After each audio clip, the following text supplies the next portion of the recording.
नमस्कार साथियों।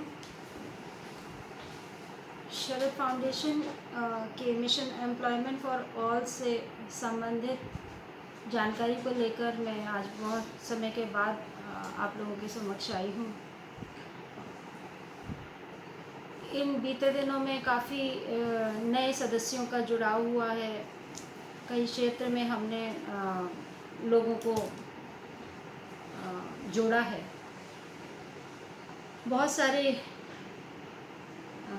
बायोडाटा हमारे पास आए हैं अलग अलग क्षेत्रों से, और हमारा पूरा प्रयास चल रहा है कि जिन्होंने भी अपने रिज्यूमे हमें सबमिट किया है ऑनलाइन या पर्सनली आकर, उन सभी को कहीं ना कहीं हम अकोमोडेट कर पाएँ।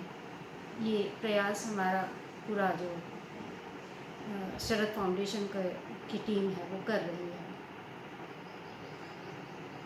अभी नई उपलब्धियों के साथ मैं आप लोगों को ये भी बताना चाहती हूँ कि क्योंकि आप सभी जानते हैं कि कोविड का समय चल रहा है और कुछ क्षेत्रों में फिर से वही समस्या खड़ी हो गई है जो पिछले साल थी। कोविड काफ़ी बुरी तरह से फैला हुआ है, बहुत सारे केसेस बढ़ गए हैं। उसको देखते हुए एक हफ्ते के लिए हमारी फाउंडेशन में पर्सनली आने वाले लोगों को रोक लगाया गया है कि वो लोग व्यक्तिगत रूप से हमारे ऑफिस में नहीं आए। उनको जो भी रिज्यूमे देना है या जो भी जानकारी चाहिए वो फ़ोन के थ्रू हमसे संपर्क कर सकते हैं। रही बात उनके जॉब से संबंधित, तो मैं ये बताना चाहती हूँ कि जो मिशन एम्प्लॉयमेंट फॉर ऑल है, ये प्रोजेक्ट प्लेसमेंट बेस नहीं है।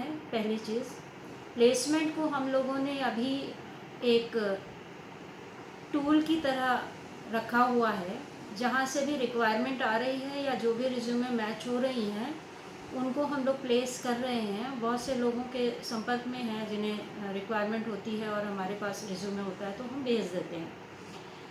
प्लेसमेंट बेस ये प्रोजेक्ट होता तो इस प्रोजेक्ट को मुझे चलाने की आवश्यकता नहीं थी। ये मैं आप लोगों को समझाना चाहती हूँ, क्योंकि अगर नौकरियाँ उपलब्ध हैं तो मुझे नहीं लगता कि मुझे इस दिशा में सोचना भी चाहिए, क्योंकि सरकारी नौकरियां तो छोड़िए, प्राइवेट में भी छटनी हो रही है, लोगों को निकाला जा रहा है। तो इसको ये सोचकर बैठना कि ये प्लेसमेंट बेस प्रोजेक्ट है और हम लोग एक सिंपल प्लेसमेंट कर रहे हैं, तो ऐसा नहीं है। अभी मार्च में हमने एक अपने इसी उस प्रोग्राम के तहत चीज़ों को अनफोल्ड करना शुरू किया है मार्च से, और यूपी के कुछ क्षेत्रों में हमारे नए सदस्य जुड़े हैं, हरियाणा में काफ़ी नए सदस्य जुड़े हैं, मध्य प्रदेश से जुड़े हैं और दिल्ली से भी जुड़े हैं। क्योंकि अभी कोविड का समय चल रहा है और लोग बहुत ज़्यादा परेशान हैं, तो उसको देखते हुए हम लोग भी थोड़े से उस स्थिति में नहीं है कि जल्दी से ही वो नौकरियां हम उपलब्ध करवा सकें, क्योंकि कई जगहों पे खुद भी जाना पड़ता है और कई जगहों पर बात करनी पड़ती है। और जिन भी कंपनियों में हमें लोगों को भेजना है वो भी वहाँ पे भी इस तरह के रिस्ट्रिक्शंस हैं कि नए लोगों को नहीं बुलाया जाए या कम से कम उपस्थिति दर्ज कराई जाए। सभी लोग अभी वर्क फ्रॉम होम को प्रेफरेंस दे रहे हैं, तो ऐसे में नए लोगों को जोड़ पाना या नए लोगों को नौकरियां दे पाना बहुत आसान नहीं है। तो मेरा उन लोगों से अनुरोध है कि कृपया धैर्य बना के रखें और फाउंडेशन के इस मिशन से सकारात्मक रूप से जितना आप लोग जुड़ेंगे और लोगों को जोड़ पाएंगे, उतनी जल्दी ही इस प्रोजेक्ट का जो सही प्रारूप है उसे शुरू कर पाएंगे। बहुत सारी चीज़ें हैं इस प्रोजेक्ट में जिसको एक अमली जामा पहनाने के लिए अभी बहुत सारी बाधाएं हैं, जिनको कि हम लोग कोशिश कर रहे हैं कि उन बाधाओं को पार कर सकें।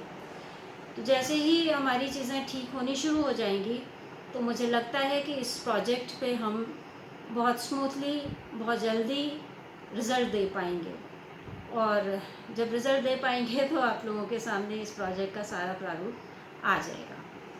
तो कृपया धैर्य बना के रखें। मैं एक बार फिर कह रही हूँ कि अभी कोविड के समय में फाउंडेशन के ऑफिस में भी एक हफ्ते के लिए व्यक्तिगत रूप से आना रोक रखा है। व्यक्तिगत रूप से अपना आए, और जो भी आपकी सवाल हैं या आपके मन में कोई शंका है तो आप फ़ोन के द्वारा हमसे बात कर सकते हैं, और अपने रिज्यूमे जितनी भी हैं, जिसकी भी हैं, जिनको भी नौकरी चाहिए, वो लोग वेबसाइट पे जाकर अपने रिज्यूमे अपलोड कर सकते हैं, और हमें आप थ्रू एसएमएस सूचना दे सकते हैं कि आपने वहाँ पे रिज्यूमे अपलोड किया है। वैसे वो हमारा चेक हो जाता है, लेकिन ड्यूरिंग दिस कोविड पीरियड थोड़ा सा प्रॉब्लम है, स्टाफ का भी हम लोगों ने रोक लगाया हुआ है। तो आप अगर हमें बता देंगे तो हम आसानी से उसे देख पाएंगे। इन्हीं शब्दों के साथ आप सबकी अच्छे स्वास्थ्य की कामना करते हुए मैं आपसे विदा लेती हूँ। धन्यवाद।